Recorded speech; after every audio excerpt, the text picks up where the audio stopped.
3 घंटे अधिक लेती, मतलब अगर है ना 3 घंटे अधिक लेती। ठीक है, हिंदी थोड़ा हमारा वीक हो गया है, काफ़ी दिन से 85 से छूटा हुआ है, इंग्लिश में ही पढ़ा रहे थे। हमें रेलगाड़ी की चाल ज्ञात करनी है। हमें रेलगाड़ी की चाल मतलब स्पीड हो गया, की चाल ज्ञात करनी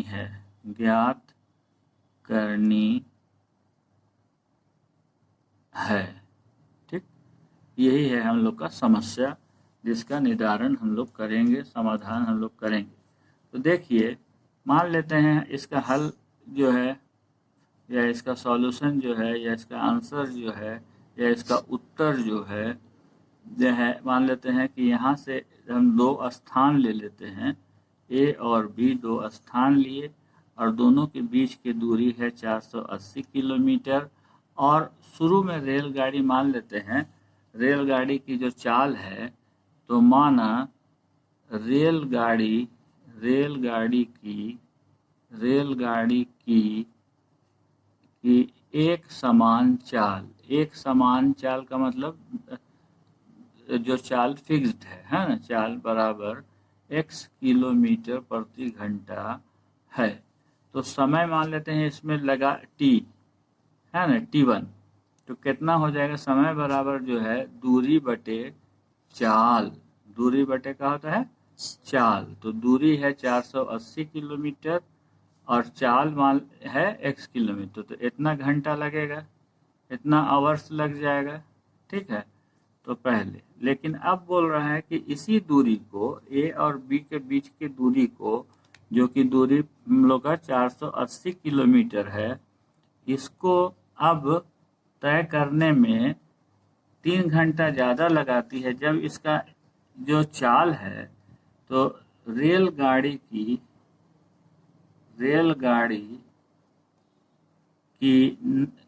घटी हुई चाल,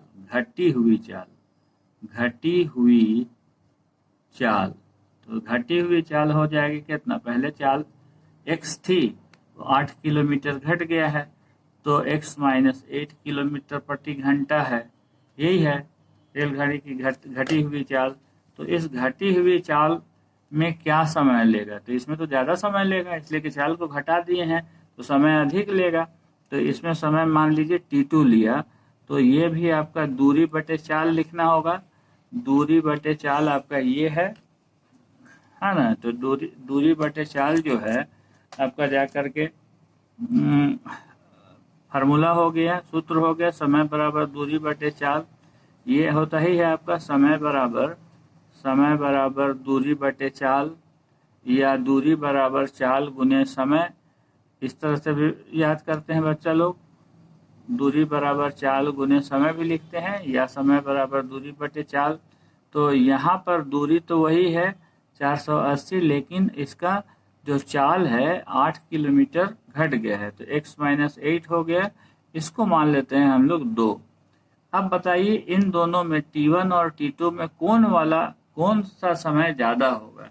इतना घंटा ये लगा है, इतना घंटा, इतना आवर्स, इसका मतलब t2 जो है उसमें ज़्यादा समय लेगा, इसलिए कि चाल कम हो गई है, 8 किलोमीटर पर आवर कम हो गई है। पहले चाल अगर 40 थी, तो अब चाल 32 हो गई है, समझे ना, अब चाल 32 हो गई है। इसका मतलब है कि समय जो है बाद में अधिक लगेगा, है ना, इसलिए कि बाद वाली चाल कम हो गई है।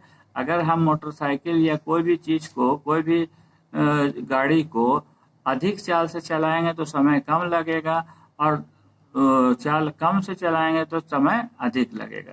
तो प्रश्न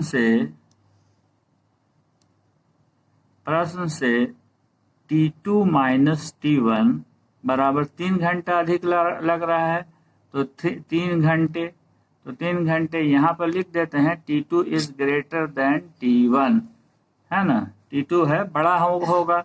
अब यहाँ पे 480 बटे 480 बटे यहाँ पर चाल क्या है x माइनस 8 माइनस 480 बटे x हो गया, पहला वाला का क्या है x हो गया 1 से, फिर इससे लिए हैं हम लोग ये और ये ले लिए हैं, दोनों का वैल्यू बैठा रहे हैं t1 और t2 का वैल्यू, समीकरण 1 और इसको समीकरण 2 से, समीकरण 1 और समीकरण 2 से ठीक है। अब यहाँ पे बराबर 3 हो गया। अब 480 दोनों में है तो इसको हम कॉमन ले लेते हैं 480 को, यहाँ पे 1 बाई एक्स माइनस 8 और यहाँ स्क्वायर ब्रैकेट या बिग ब्रैकेट बोल दीजिए हम लोग डाल देते हैं, तो ये हो गया। यहाँ पर इनटू है 480 तो ये 480 इधर जाके भागा हो जाएगा, 1 by x minus 8 minus 1 by x बराबर 3 बाई 480, इसको काटिए 3 एका 3 160 हो रहा है। इन दोनों में एलसीएम ले लीजिए, तो एलसीएम जो लीजिएगा तो आपको ये आ जाएगा x माइनस 8 इंटू एक्स, ये हो गया, इससे भागा दीजिएगा तो यहाँ x, यहाँ माइनस, इससे भागा दीजिएगा तो x माइनस 8 आ जा रहा है। It is equal to 1 by 60। अब माइनस साइन है, ब्रैकेट में दीजिएगा, दो टर्म है तो साइन अंदर का साइन जो है यानी चिन्ह जो है बदल जाएगा, इसको बदल देंगे, इसको गुना करेंगे, एक्स स्क्वायर माइनस 8x बराबर 1 बटे 160, x कटेगा। अब बचा हम लोग का क्या, अब इधर कर देते हैं। अब यहाँ पे देखिए ऊपर में 8 बचा, यहाँ से अब हमने यहाँ लिखना शुरू कर दिया है ना, तो 8 by x square minus 8x ये हुआ बराबर 1 बाई 160, इतना हो गया। अब क्रॉस गुना कर देते हैं, तो क्रॉस गुना करेंगे तो एक्स स्क्वायर माइनस 8x बराबर 160 गुने 8 है ना, तो एक्स स्क्वायर माइनस 8x बराबर 0, 8 6 48 के 8, 8 एका 8 और 4 12, इतना हो जा रहा है।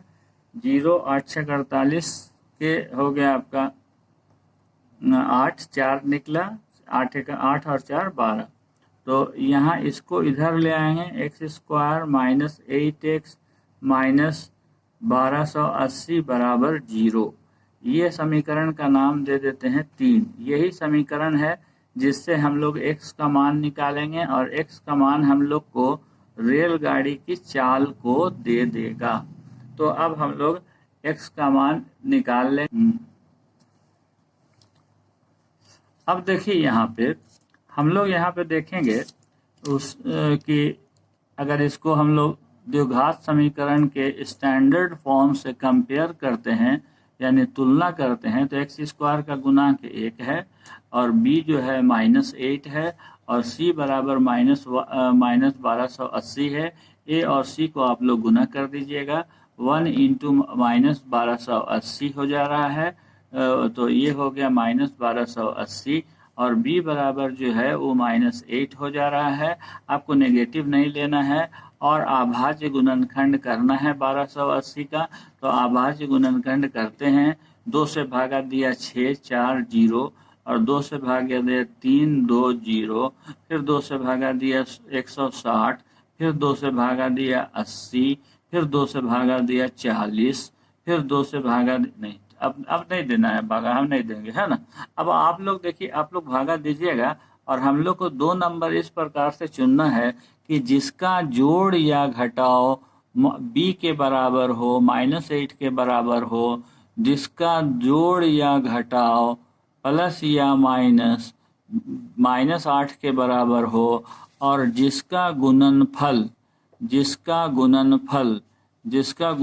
जो है माइनस 1280 के बराबर हो, यानी 2 ऐसी संख्या लेना है जिसको गुना करने से माइनस 1280 आवे और जिसको घटाने से या जोड़ने से कितना आ जावे, माइनस 8 आवे। तो अब यहाँ से लेकर के यहाँ तक हम देख रहे हैं, 2 दूना 4 4 दूना 8 8 दूना 16 16 दूना 32, तो ये 32 हो गया और ये 40। देखिए आप लोग यहाँ पर ये 40 हुआ और ये 32 हो गया, ठीक है। तो 40 और 32 को गुना करेंगे तो इतना होगा, लेकिन माइनस है और बी माइनस है तो बड़ा वाला को आप माइनस लीजिएगा, बड़ा वाला को -40 और ये 32 हो गया। अब यहाँ से हटा दीजिए, माइनस का चिन्ह हटा दीजिए, तो ये -40 हुआ और ई हो गया 32। तो अब हम लोग लिखेंगे इसमें कि इसमें हम लोग लिखते हैं x² -8x -1280 बराबर 0। तो x² -40x प्लस 32x -1280 बराबर 0। अब इन दोनों से हम लोग x कॉमन ले लेंगे तो x -40 और इसमें 32 कॉमन ले लेंगे तो यहाँ पर x -40 आ जाएगा और इक्वल टू 0। अब दोनों से कॉमन लेंगे, x -40 हो गया, x -40 और यहाँ पर x + 32 आ जाएगा इक्वल टू 0। तो एक तो हो गया x -40 बराबर 0। तो x बराबर 40, इसका मतलब है कि 40 किलोमीटर पर घंटा प्रति आवर, किलोमीटर पर आवर। इसका मतलब क्या हुआ कि रेलगाड़ी की जो चाल है वो 40 किलोमीटर प्रति घंटा है। यानी x + 32 बराबर 0 लेंगे तो x बराबर होगा -32 किलोमीटर पर आवर। तो रेलगाड़ी की जो चाल है, कभी भी भौतिकी में हम लोग डिस्कस करेंगे, फिजिक्स में कभी भी चाल नेगेटिव नहीं हो सकती है, लेकिन वेग नेगेटिव हो सकता है। ये हम लोग का भौतिकी का यानी फिजिक्स का एक विषय है, हम लोग उस पर पढ़ेंगे, या आप लोग हो सकता है क्लास 9th में भौतिकी पढ़े होंगे। इसलिए आंसर हो गया रेलगाड़ी। रेलगाड़ी है ये, रेलगाड़ी की चाल बराबर 40 किलोमीटर प्रति घंटा। तो यही इसका आंसर हुआ। उम्मीद करते हैं कि आप लोग को ये प्रश्न का आंसर भी समझ में आया होगा। आप लोग प्लीज़ लाइक कीजिए, सब्सक्राइब कीजिए, शेयर कीजिए और बेल आइकन को प्रेस जरूर कीजिए और लाइक करके हौसला अफजाई कीजिए और हम मनोबल मेरा भी बढ़ा रहे। और आप लोग एक काम जरूर करें, पेन और कॉपी लेकर के बैठें और पूरा वीडियो को शुरू से अंत तक जरूर देखिए, ताकि आप लोग को पूर्ण ज्ञान हो और निश्चित रूप से आप लोग का बहुत अच्छा रिजल्ट होगा, ऐसी उम्मीद करते हैं। ऐसी मेरी शुभकामनाएं हैं। समय कम है और पढ़ना अधिक है। तो thank you, bye bye, good.